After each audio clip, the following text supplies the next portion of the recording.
야고보서 3장 1절로 12절까지 말씀. 내 형제들아, 너희는 선생된 우리가 더 큰 심판을 받을 줄 알고 선생이 많이 되지 말라.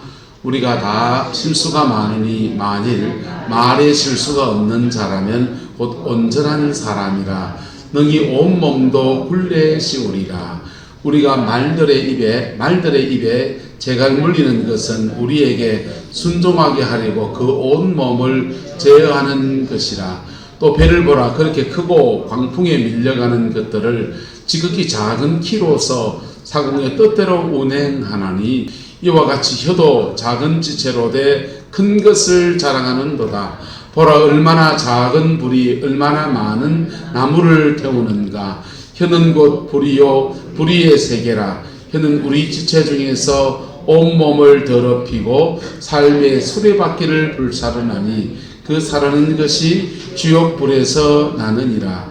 여러 종류의 짐승과 새와 벌레와 바다의 생물은 다 사람이 길들일 수 있고 길들여 왔거니와, 혀는 능히 길들일 사람이 없나니 쉬지 아니하는 악이요 죽이는 독이 가득한 것이라. 이것으로 우리가 주 아버지를 찬송하고 또 이것으로 하나님의 형상대로 지음을 받은 사람을 저주하나니 한 입에서 찬송과 저주가 나오는도다. 내 형제들아, 이것이 마땅하지 아니하니라. 샘이 한 구멍으로 어찌 단물과 쓴물을 내겠느냐. 내 형제들아, 어찌 무화과 나무가 감람 열매를, 포도나무가 무화과를 맺겠느냐. 이와 같이 짠 물의 단물을 내지 못하느니라. 아멘. 한번 따라합시다. 축. 미안합니다. 사랑합니다. 고맙습니다. 사랑합니다. 축복합니다. 할렐루야. 여러분 입술에 이 네 가지 단어들이 자리 잡히게 되기를 예수님의 이름으로 축복합니다. 어느 생활의 습관이라고 하는 것들을 쉽게 고치기는 쉽지 않아요. 근데 그게 고쳐지지 않으면 대인관계를 엉망으로 만듭니다. 사람과 사람 사이에 맨날 욕하고 험담하고 딸짓 듣고 그런 사람 주변에 사람이 붙어 있지 않아요. 만남의 축복이 여러분 가정에 함께하게 되기를 축복합니다. 근데 지난번에 만남의 축복에 대해 말씀하면서 만남의 축복을 구하라 그랬잖아요. 근데 그 만남의 축복을 구하고 또 하나의 게 뭐냐면, 따라서 만남을 가꾸어 가야 합니다. 만남을 가꾸어 가는 데 있어서 가장 중요한 게 뭐냐면 바로 언어예요. 여러분의 말이에요. 저와 여러분들의 말이 너무 독하지 않기를 축복합니다. 아까 그 찬양은 송기론 목사님이, 가정사에 가신 송기론 목사님이 가사를 쓰고 김숙균 목사님이 곡을 붙여서 미고사축이라는 그런 찬양으로 이렇게 구성이 되어 있는데요. 여러분, 미안합니다. 고맙습니다. 사랑합니다. 축복합니다. 할렐루야. 이 네 가지 말들이 왜요? 목사님, 껐다가 우리 사람 없을 때 좀 키워놔야 되겠어요. 시끄럽죠? 그 전원을 꺼버리세요. 전 이건가요? 아니요, 그 맨 앞에 요거? 빼다가 빨간 거. 빨간 거. 네. 막 코 너무 말라가지고. 뽀송뽀송한 게 좋습니까? 네, 이게 건조한 습기가 많으면 전자기계가 고장나고, 그래서 계속 제습기를 돌리는데, 맞습니다. 사람 있을 때는 좀 꺼놨다가 시끄럽기도 하고 가니까 놨다가 조절해 가기 바래요. 저와 여러분 어느 생활 안에 성령께서 불을 내려주시기를 축복합니다. 그래서 다윗은 고백하기를, 주여 내 입술에 파수꾼을 세워주옵소서. 왜냐하면 본인도 언어를 제어하기가 쉽지 않기 때문에. 아시아나 유럽의 사람들은 농업혁명을 이루었어요. 농업혁명을 이루었더니 농산물 수익이 많아지고 나라가 커지고 아시아나 유럽의 나라들이 잘 살게 된 계기가 되었다 그래요. 그런데 아메리카는 농업혁명을 할 수가 없었습니다. 왜 할 수 없었냐 하면은 중요한 문제가 하나 있었습니다. 아시아나 유럽에서는 소를 길들일 수가 있었어요. 뭘 길들일 수가? 소 길들이니까 농작물을 지금은 경운기나 로터리 치고 뭐 금바인 같은 거 하지만은 소를 길들이니까 소의 힘으로 밭을 가기 시작하니까 사람 손으로 할 때보다 농작물 수확이 늘어났습니다. 근데 아메리카는 소가 없었느냐? 아메리카도 소가 있어요. 버팔로. 근데 버팔로는 너무나 사나워서 길들일 수 있는 소가 못 됐습니다. 그래서 농사를 지을 때마다 사람 손으로 계속 지어야 됐고, 사람 손으로 짓다 보니까 수확량이 많지 않으니까 집단이 커지지 못해가지고 결국은 백인들에게 먹혀버리는 그런 신세가 됐다는 그런 얘기를 합니다. 우리에게 아무리 좋은 자원이 많이 있어도 길들여지지 않으면 그 자원이 쓸모없어진다라고 하는 것이죠. 근데 특별히 우리의 신체 가운데 뭘 길들여야 되느냐? 오늘 성경에 이 말을 길들여야 된다고 합니다. 저와 여러분의 어느 생활이 길들여지지 않으면 어떤 일이 났냐 보세요. 1절에는 선생된 우리가 더 무엇을 받는다? 더 큰 심판을 받는데요. 이 말씀을 기록한 야고보 사도는 말씀을 전하는 선생님, 성경을 가르치는 저 같은 목사, 이런 사람들인데, 말을 많이 하는 사람인데, 이 말을 하면서 자기가 책임지지 못하는 말을 할 수 있다는 것이죠. 왜? 자기는 안 하면서 말하면 책임지지 못하는 것이고, 그 말하는 속에 성령이 함께 해주지 말이 아니면 설교가 아닌 것이지요. 그래서 말을 많이 하는 선생된 사람들이 더 큰 심판받는다면서 본인도 언어에 제일 조심해야 될 것에 대해서 고백을 하고 있습니다. 그리고는 말 실수한다는 얘기를 하고 있어요. 말 실수하지 않는다면 온전한 사람이라서 그 사람은 온몸도 뭐 한답니까? 굴레 씌운다. 여러분, 언어 생활을 훈련된 사람들은 다른 모든 것도 뭐 하기 쉽다? 훈련하기 쉽다. 그만큼 어렵다는 것입니다. 성령님의 도우심을 구하면서 여러분의 언어 생활에 좋은 습관이 길들여지게 되기를 예수님의 이름으로 축복합니다. 그리고 말해요. 우리가 말들의 입에 뭘 물려서? 재갈을 물려서 순종하게 하는데, 그러면 말을 길들여서 그 말을 길들이면 멀리 가는데도 유용하고, 소를 입에 재갈을 물려서 길들이면 소의 힘을 이용해서 농사를 짓는데도 도움이 되고 여러 가지 일에 도움이 되는데, 그 입 하나만 재갈 물려버리면 그냥 그 온몸을 제어해서 말 전체를 활용할 수가 있고 소 전체를 활용할 수 있는데, 언어 생활에 문제가 있으면 길들여진다 안 된다? 안 된다는 거. 어떤 사람은 교회 생활하면서 자기 입으로 복을 다 쏟아버려요. 청소하면 청소하고 주방에 섬기면 주방에 섬기고 수고할 때는 너무 많은 수고를 하고 하나님 앞에 너무너무 좋은 것들을 심는데, 그거 하나님 앞에 심은 것에 오늘 목사님 얘기했을 때 봉사의 기쁨이 있다 했잖아요. 봉사의 기쁨이 있는데 주님의 교회를 섬겼을 때의 기쁨이 뭐냐 하면, 한번 따라해보세요. 심은 대로 거두게 하십니다. 특별히 하나님의 교회를 섬겨서 심은 대로 거두게 하시는데 엄청난 것들을 거두게 하셔요. 오숙군사님 오늘 참 보기 좋았지요. 오숙군사님 결혼해 살면서 장지사님하고 평생 찰떡궁합으로 살았을까요? 살기 싫어가지고 몸부림쳤을까요? 네? 참고 사니라고 우리 오숙군사님 고생 엄청 했습니다. 엄청 하셨고 심지어는 안 살려고도 생각도 여러 번 하셨을 것 같아요.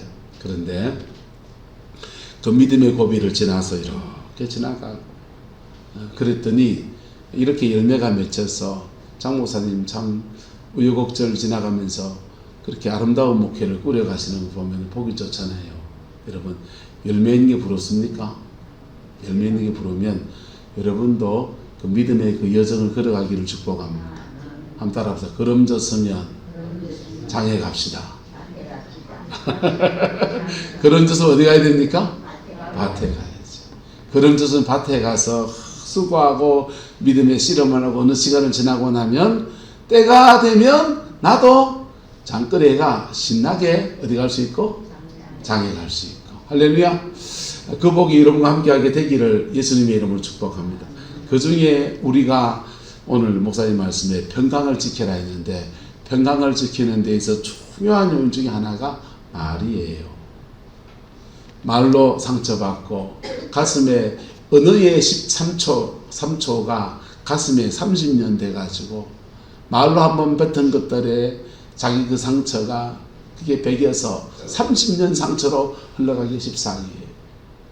자, 근데 그 언어를 길들이게 되면 그 인생을 전혀 새롭게 사는 은혜들이 주어지게 되는데 보세요. 베르를 보다 그렇게 크고 광풍에 밀려가는 것들을 뭘로서 지극히 작은 키로 배 뒤에 있는 방향타 그거 하나가 사공의 뜻대로 운전해가는 그런 역사를 나타낸다는 것입니다. 그래서 말하는 혀도 작은 지체인데 뭐한다? 큰 것을 자랑할 수도 있고 그리고 혀가 제지혀로 말하는 것이 그 작은 불씨가 얼마나 많은 뭘 태운다? 나무를 태운다.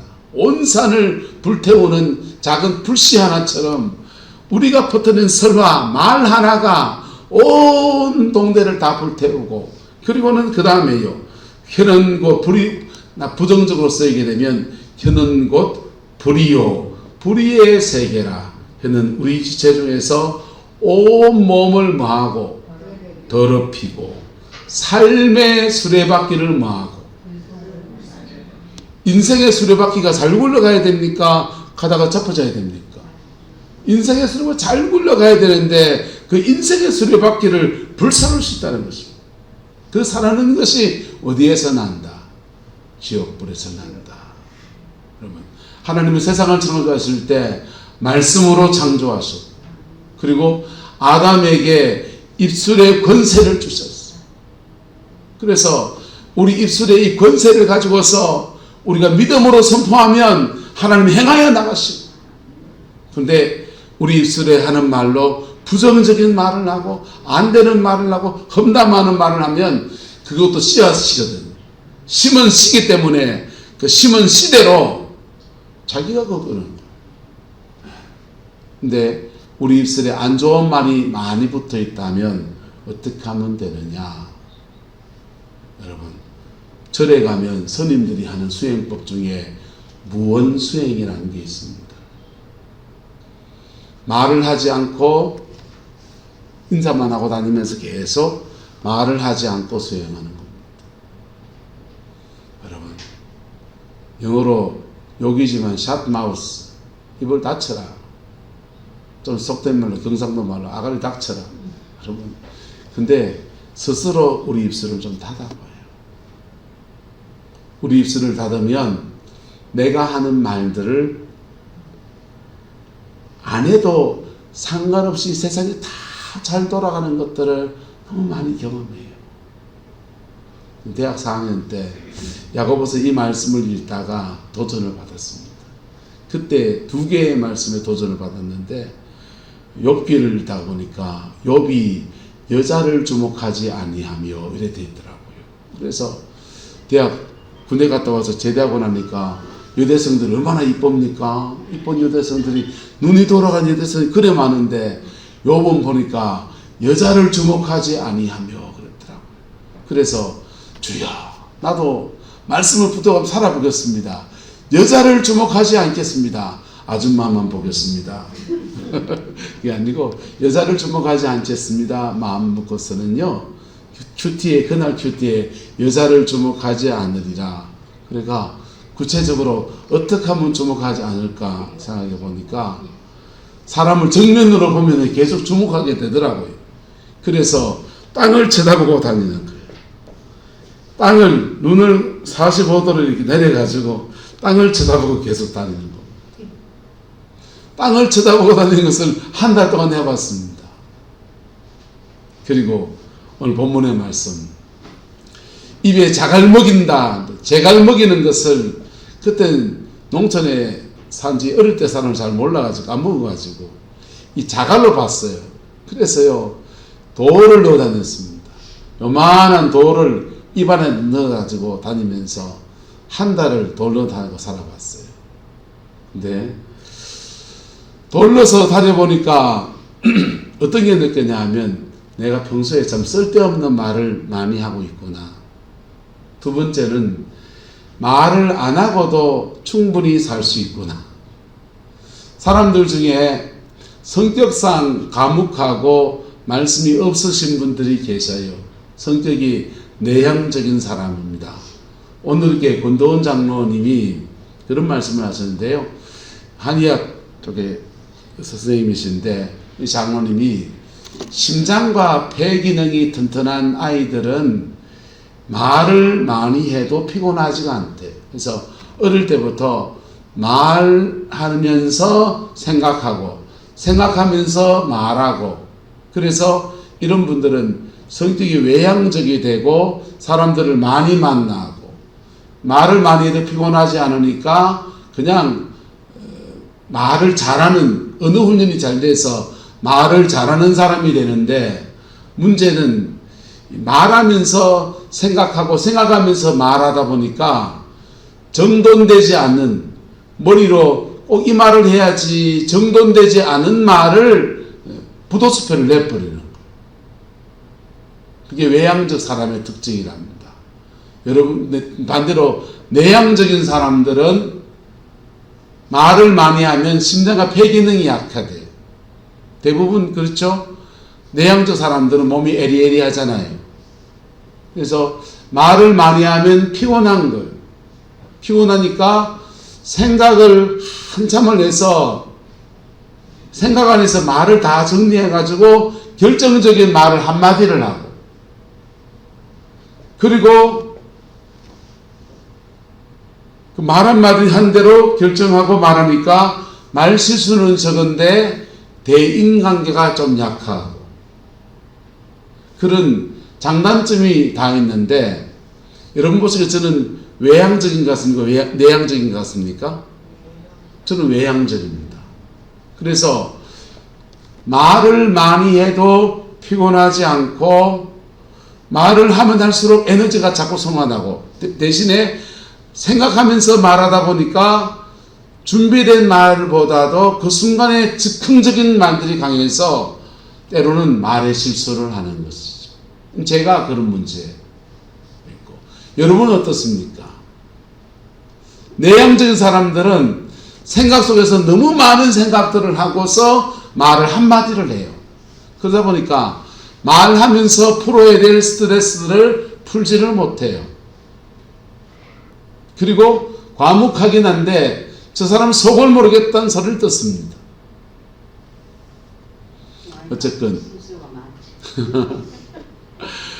어쨌건 여러분의 언어가 주님 안에서 잡혀지게 되기를 예수님의 이름으로 축복합니다.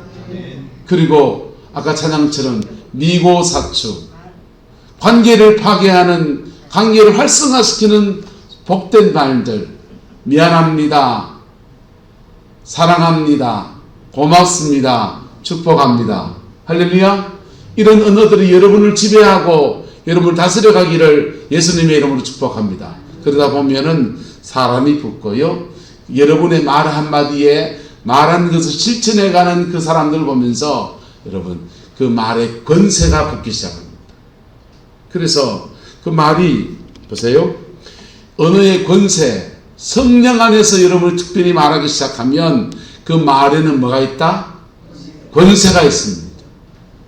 권세가 있고 그 권세 안에서 그 열매들을 따기 시작합니다. 인생의 열매가 다른 열매가 맺어지기 시작하는 거예요. 할렐루야. 이 은혜가 저와 여러분 가운데 풀어지게 되기를 예수님의 이름으로 축복합니다. 옆 사람 축복합시다. 미고사축. 한 번 더 풀어서 말해봅시다. 미안합니다. 사랑합니다. 고맙습니다. 축복합니다. 기도하겠습니다. 좋으신 아버지 하나님, 우리 입술에 경건함을 주시기를 원합니다. 성령의 불을 우리 입술에 주셔서 부정적인 말들, 비판하는 말들, 정죄하는 말들, 판단하는 말들이 우리 입술에서 끊어지게 하시고, 죄된 말들이 끊어지게 하시고, 거짓말이 끊어지게 하시고, 십자가 안에서 정결해져서 격려하는 말들, 아버지 용서를 구하고 용서할 줄 아는 말들, 그래서 아름다운 행복의 관계들이 가정 안에 풀어지게 하시고 교회 안에 믿음의 승리가 가득하게 역사하여 주옵소서. 주께서 함께해 주시기 원합니다. 예수님의 이름으로 축복하며 기도드리옵나이다. 아멘.